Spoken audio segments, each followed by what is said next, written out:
Hello everyone and welcome back. My name is Jordan, also known as JMonster. I want to thank you guys for joining me for another little faction expose video.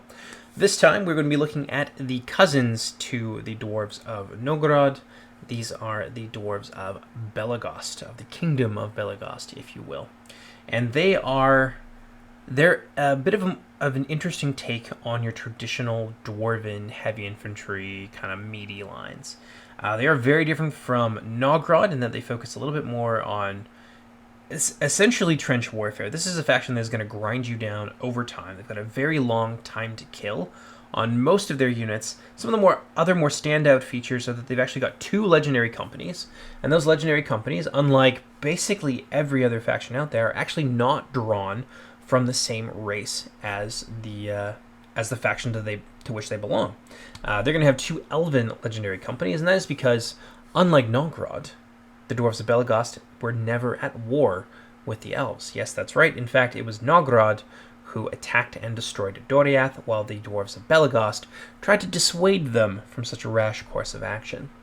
So in order to kind of represent that and represent the ties that they have with some of the other elves, including Aeol. So in the faction, you'll actually have some Dark Elven units available to them. But to represent the bonds they have with the Noldor in particular, I believe it was Kurufin who actually learned their language and would even visit them in their halls at times. So to represent that little connection, you're going to see 2 legendary elven companies. We're going to talk about them in just a minute. So let's talk a little bit more about kind of what the Dwarves of Belegost focus on as a faction. Now, as a general rule, they're going to be quite low when it comes to damage. So if you're looking at this here, sort of an equivalent dwarven unit would be the archers from Novgorod. They've got like 13 or something damage, so it's a big difference here over that 9. It may not seem like a lot, but there are like breakpoints there, and it's usually like 10 or 11 tends to be a big breakpoint for whether or not a unit can do a lot of damage in melee, and the arbalists here definitely fall below that. So a lot of the supporting units for Novgorod are still going to be detachments, which means that you've got a lot of flexibility in terms of how you decide to focus your fire or not. You can really spread it out a lot more, and it's much harder to kind of like shut down just one unit, right? You're spreading out that damage across a whole bunch of different ones. So it adds a lot of flexibility to the faction, but of course you do pay for that because each one of these little detachments is going to take up a unit slot. You've only got 20 across the whole army. So there is a little bit of a balancing act there when it comes to what you want to bring, how many of them that you want to bring, and balancing that against your overall budget. But that being said, they are quite cheap, so you do have a lot of room for upgrades here. And that's one of the things that the Iron Arbalists in particular, but the Belegost faction as a whole is very good at. They do have cheaper armor upgrades, but they do pay a little bit more for their attack upgrades. I believe their attack upgrades cost 75 instead of 60. So a little bit more expensive there when you kind of step outside of the faction specialty. In any case, the Iron Arbalists, they're crossbowmen. They do exactly what you would expect crossbowmen to do. They can use stakes. They are AP, and most of this faction is going to be good in the snow. But like most heavy infantry, basically none of the Novgorod units have the ability to hide. So that's a big kind of a big downside, especially when you're contrasting that with Novgorod. Novgorod can surprise you a little bit, whereas with Belegost, pretty much what you see is what you're going to get. Moving on now to a second supporting unit, we actually have 2 units of engineers. These ones are going to be armed with smoke bombs, and they are decent enough infantry after the fact. They've got a little bit extra attack. I think their defense is slightly better as well. Their shield value is certainly higher than the Arbalists, but their missile is just a smoke bomb. And we know how smoke bombs work. They're just more of a disruption thing. And really the idea here is just to kind of catch units in a web and allow some of the more deadly missile units from Novgorod, which is what they're particularly good at. They're not super amazing in melee. Like I said, very grindy, long time to kill, but their missile units, and especially their artillery, are extremely deadly. So this is a nice unit with some really good synergies as well. Moving on now, over here we have some flash bombs, and flash bombs can do a little bit of damage, but they are also disruptive, but not to the same extent as the smoke bombs. Smoke bomb effect will actually take place over like 15-20 seconds, whereas the flash bomb stun really only lasts for a couple. But you will do a little bit of extra damage, and you are able to get these guys into melee a little bit easier, and their firing arc is somewhat more forgiving than the smoke bombs. So the smoke bombs, you really want to have them out front, so that they can just hit things as they come in, create this big smoky kind of distraction web that things get stuck in as they advance. Whereas the flash bombs are able to keep a little bit more secure, keep them behind the lines, and that's sort of your, after things escape the smoke bomb, then you can hit them with the flash bomb and buy yourself this extra few seconds to deal damage with your arbalists or with some of the other units that we're going to look at today. Over here, we have the halberdiers, which is very much your sort of main line standard unit, and you really see the difference in the numbers here, right? 155 in this unit, which is quite a lot. There's only one unit in Novgorod that can even match these guys in numbers, and Belegost has multiple units that are like that. So you're going to see a lot of numbers from these guys, but the damage there is really quite low. 9 damage. It's worth noting that they do use Spear Wall, and Spear Wall is certainly a force multiplier. But they don't have incredible defense. They really rely heavily on their armor, and there's a lot of things in Silmarillion that can thwart armor. So a little bit weaker in terms of their offense, but they will certainly hold the line for a very long time. But it's pretty much exactly what you'd expect from a Dwarven unit. So we're going to move on now to another classic, which is right here, and that's going to be the Iron Guardsman. A little bit different from their previous iteration, but otherwise largely the same, and they certainly fit very neatly into the philosophy for Belegost that we've discussed thus far. The only big difference is that they actually have some throwing axes. Now, these only do 12 damage, so it's not going to do a ton, except against like lighter targets. But again, throwing axes, as we discussed in the previous video, they can be disruptive. They can knock things over, and this is really just to buy that extra time. You're seeing a lot of disruption here, and that's really the way that Belegost likes things. They like to keep their lines very ordered while sowing absolute chaos amongst the ranks of their enemies. So it's a pretty interesting playstyle. A little bit different, I think, than a lot of dwarves. But still kind of familiar for people who crave that sort of thing from their dwarven factions. Moving on now.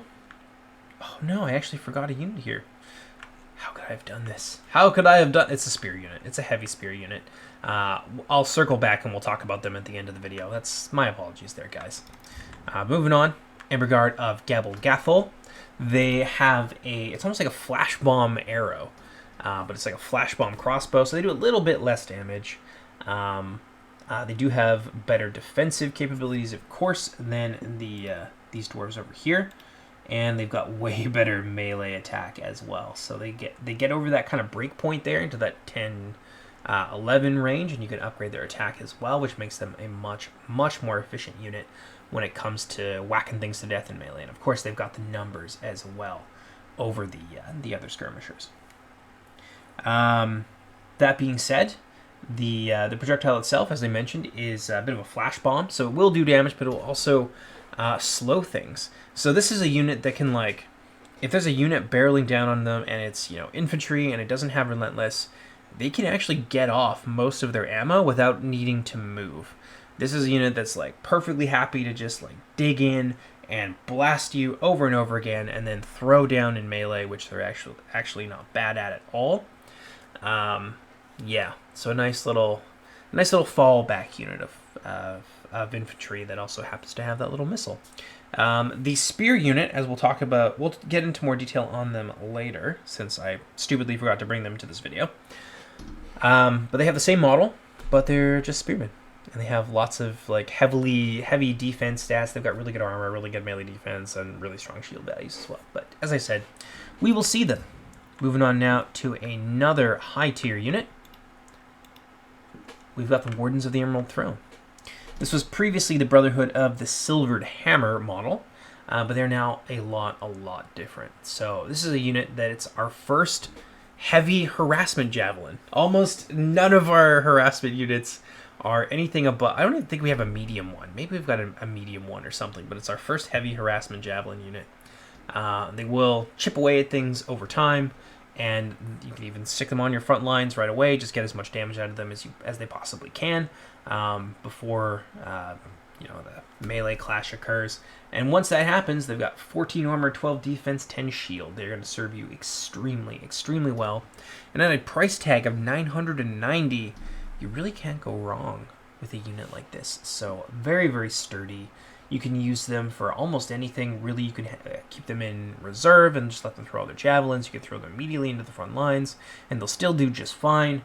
Overall, very efficient. And there's a lot of units in Belegost that are very much like that. So now I want to talk a little bit about their legendary companies. So, we have the new Brotherhood of the Silvered Hammer. A new Elven Mace unit, since pretty much across the board they don't have like an offensive armor-piercing unit. Like, they've got the halberds, but the halberds, as we discussed, are quite low in terms of damage, etc. Whereas, I forget where I was going with that. Whereas these guys, they have much higher damage, really good charge bonus, and things like that. And they're just something that's quite quick, that can be used in a more offensive capability. Whereas the rest of the Belegost roster is quite slow and plodding, especially relative to Nogrod. There's a very big gulf there between how quickly Belegost can respond to things. Obviously, they have a lot of tools to try and remain in control, but once that control is kind of taken away from them, it can be more difficult for them than other factions to respond to that effectively. But this is one unit that is bound by no such restrictions. So the Brotherhood of the Silver Hammer, they are medium infantry. You can actually upgrade them twice. It will cost you around 100 or so gold to do it. And I think to upgrade them fully, it's like 130. So they end up being, nearly 1,200. They are 1 HP. Pretty good numbers there, kind of fitting with the Belegost faction. And they have that armor-piercing punch that otherwise they just really don't have access to. So, I say that, but we do actually have one armor-piercing unit here, and those are the Dragon Slayers of Azagal. I don't know if you can really see, but they've actually got a cool little dragon on their shoulders there. It's like a fireworm or something. Again, another unit made by Skyly. They essentially use the halberd template, but they don't have spear wall. So they take some penalties to melee defense, and they have the bonuses versus cavalry, especially dragons, I believe these guys have a particular hatred for. They do have the extra armor piercing, but quite expensive, and still their damage isn't really all that high for a two-handed unit. That's part of the reason why we use the halberd template, is because a two-handed axe would, one, not be armor piercing, and two, would have damage that's way too high. It's like 2 or 3 points of like base damage higher, which gets magnified by percentages when we actually do the calculations on it. So a little bit lower on the damage side of things. They are fairly expensive, and they are 2 HP, but not the most heavily armored, especially from some of the other units that we've seen so far, such as these guys here. They're actually quite comparable, but when we move on, oh yeah, these guys as well, 14, yeah, they've got more armor than almost as much armor as the bodyguard, so, and no shield and things like that to keep themselves alive. So Dragon Slayers, they a little bit more of a niche thing. One of the few sort of damaging units within Belegost, but still not the most highly damaging. Certainly much less than it otherwise could be, especially with the charge bonus there. If it was an axe, it would be much, much higher. Anyway, moving on now to the final infantry unit. We have the High Thanes of Gathel, which is a really cool unit, and I believe this was given to us by Bill Baraka, so big thank you to him for letting us use his work.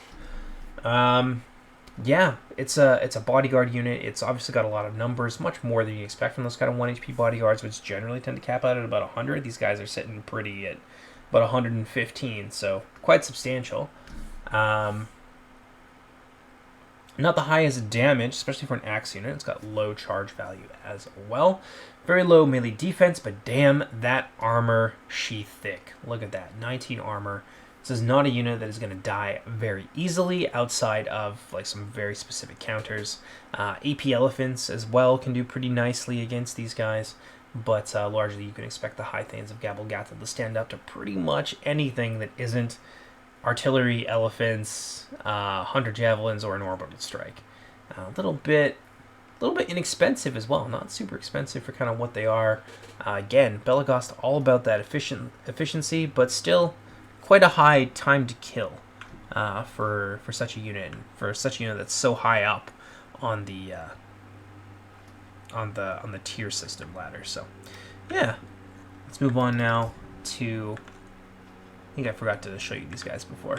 Move on now to the Brotherhood and Carmine. These are going to be Feanor Knights on loan to the Dwarves of Belegost. It's actually a detachment, believe it or not, so it's about half size. That's why it's only going to cost you 675. Normally this would be like a 1350 or so unit. They are actually knights in the traditional sense. One of the only such units in the game, and outside of like the Feanor Requeni. And they've got a brutal charge. Well, it's actually not that bad. The charge is a little bit more middling. But they do pair that with prowess against other mounted adversaries. So they're a little bit of a jack of all trades, I suppose, in that regard. They have really good armor. Middling defense, like that's pretty low. And then a decent enough shield value. So they'll get the job done, but there are lots of things that can actually, that can just beat these outright.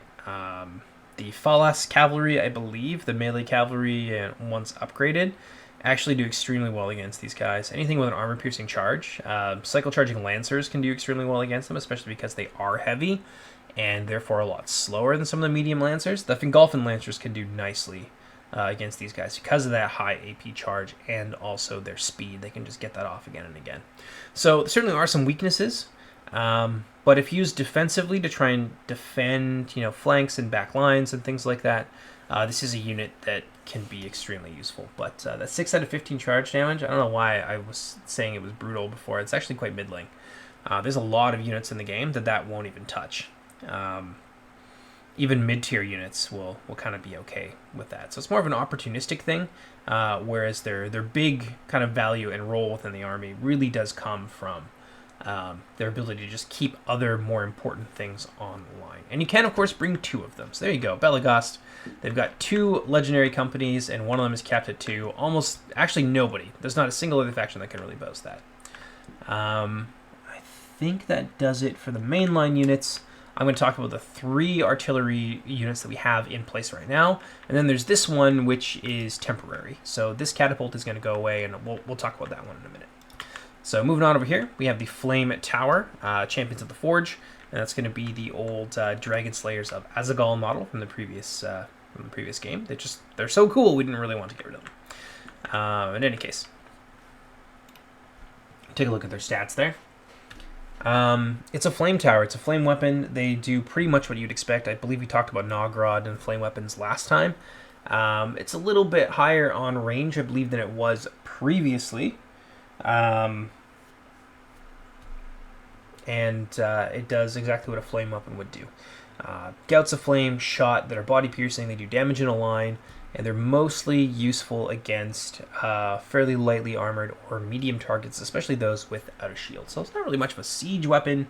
It's more of a close range support weapon, and I believe it can also fire directly over your own troops. And this one was actually gifted to us by Leo, so big thank you to Leo if you're out there watching this. Probably not, but in the event that you are, thanks for letting us use this. We appreciate it. Moving on over here, we have the Hammer of Mahal, which will be getting a new model at some point, but that model is going to be a species of ballista anyway, so this is perfectly good for having them in here as proof of concept. We have Dragonbane of the North, which is a 1 HP two-handed spear unit. So it's going to be pretty difficult rather, not so easy to assassinate this crew with artillery. They are quite useful after the fact. So Belegost has some really strong kind of backline support here between the Brotherhood and Carmine, and of course the Hammer of Mahal, which you can be a little bit more aggressive with.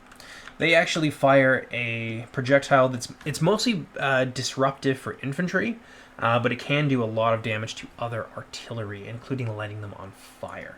So lots of uses here. Mostly this is an anti-artillery, but it can be used to disrupt advances and just kind of create chaos, which Belegost is very, very happy to do at any point.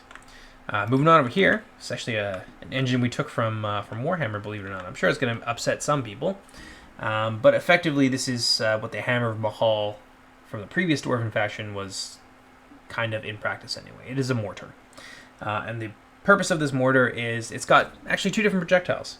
Oh, I should have mentioned that. Sorry, I'm getting a little bit ahead of myself.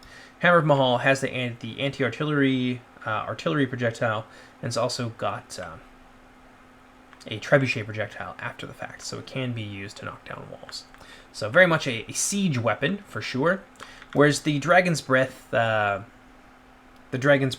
artillery is more of an anti-infantry sort of deal. So as you've probably seen a few times, we do have some sort of area damage projectiles. I believe the First Refusers have it. There's a couple other factions that have it. And basically what it does is it puts a timer in a certain patch of ground. And the longer that you stay in that timer, the more of your units are going to die. Think of it as sort of a toxic fume sort of thing. And this is able to do that quite comfortably from the safety of its backlines. It doesn't have crazy high range. I think it's only like 200 or so. And it can also affect your own troops, and indeed it probably will. So you're definitely going to fry some of your halberdiers and guardsmen with this weapon. But it's kind of worth it because you have so many of them, right? So a nice little synergy there with, like, you know, you're able to do that sort of self-damage to yourself, make those sacrifices, and grind people down over time. This is much less dramatic than the damage that some of the other ones will do. But yes, the Dragon's Breath cannon is effectively there to just get that gas projectile onto the front line. And then once it runs out of ammunition, which doesn't take that long, it has... I think it has smoke bombs, so it can just be kind of annoying and disruptive and get in people's way into that sort of mid to end game stage where it can really make a difference.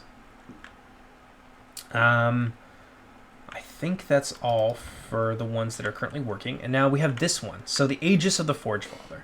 This is very temporary, but I do want to talk about it because it is something that on release, if all goes well, it will work just fine. So the Aegis is going to be an artillery piece that doesn't really do damage. It might end up having like an obligatory projectile just because I think artillery pieces have to have that. But essentially, it's going to get a new model, and it'll just be this big kind of forward-facing shield. And the purpose of this is to get in the way of other projectiles. On that note, many more projectiles are going to be able to do damage to siege weapons, so this won't just be an invincibility shield. And other artillery have also had their damage. In particular, ballistas have had their damage against siege increased. And it can also, I believe, be caught on fire. So the purpose of the Aegis, it will be quite cheap as well, is to just, you put it on your front lines, and it's got a very high, it's got very large engine height. So projectiles that would normally fly over top of it and hit your units behind it are going to instead hit this. It is basically just there to get in the way and to shield your troops from artillery fire. Because one of the big things, and I've changed it for some of the units, but some of the units I think need some more adjusting, is that Belegost is going to have its formations tightened a fair bit more, I think, than what it already has. And the effect of that is that artillery will be very, very good against it. So more units clustered into a smaller area, the more likely those units are to die when they're hit by, say, catapult flaming shot, etc., etc. I'm sure you get it.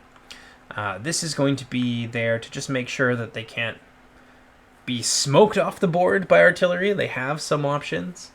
And I said it will be fairly cheap, but we'll see. We'll see what the price ends up being. You definitely want to be able to pay a price for the safety that this will ultimately afford you. But yeah, it's very much an experimental unit. It's a little bit different, I think, than anything else we've added to the game. And I don't think I've ever seen a siege engine quite like it. I've seen people use like towers in a similar way, but this is something that you can specifically opt to bring. You can move it around the battlefield, and then once it's kind of served its purpose, you do also have some defensive sword infantry here as well. They don't do a ton of damage. It's only like what? You can't really see it here. I think it's like 4 damage or something. It's very, very low. But they're really just here to kind of, again, get in the way. It sort of fits the theme of the artillery piece that they crew. So that is going to be the Belegost faction. It's kind of, I guess, a blend, I suppose, of your traditional Dwarven like meat shield line, where they grind you down and just don't die, and they all have a lot of armor, but a little bit different in that you can't just rely on those frontline units to kill everything, right? You've got a lot of little tricks and traps here, lots of missile units, so there's going to be a fair amount of micro. It's not just, you know, get the phalanx into combat and then you go to and have a nap for 15 minutes until it's all over. This is something that you still need to stay on your toes with. You can't just kind of sit back and relax and everything goes according to plan. There are lots of other factions that can really mess with their style of play. Toland Gauderhoth in particular, especially with Sauron, the way these guys like to bunch up. Sauron has a brutal projectile that absolutely is designed to punish that style of warfare. Other things like that, the Avari have their own poison projectiles that can be really deadly to a Dwarven Phalanx. There's lots of catapults and things like that in the game. So, yeah, bit of a different take on an old idea. Unlike Nogrod, we're not really trying to reinvent the wheel with these guys. So yeah, that's going to do for the Dwarves of Nogrod. Coming up next, I will have a siege for you.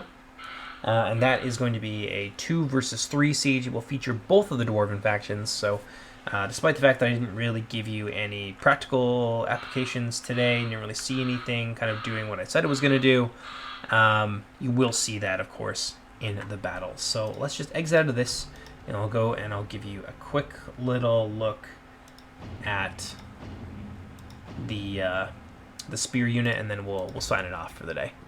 There you go. The Horde Keepers of Gabelgathol. You can see their stats there. It's everything you'd expect to have out of a heavy Dwarven spear unit, and I think they're the only Dwarven, like actual proper Dwarven spear in the game. So they certainly have that distinct honor as well. In any case, my name is Jordan, also known as JMonster. Hope you guys have enjoyed this, and I will see you next time.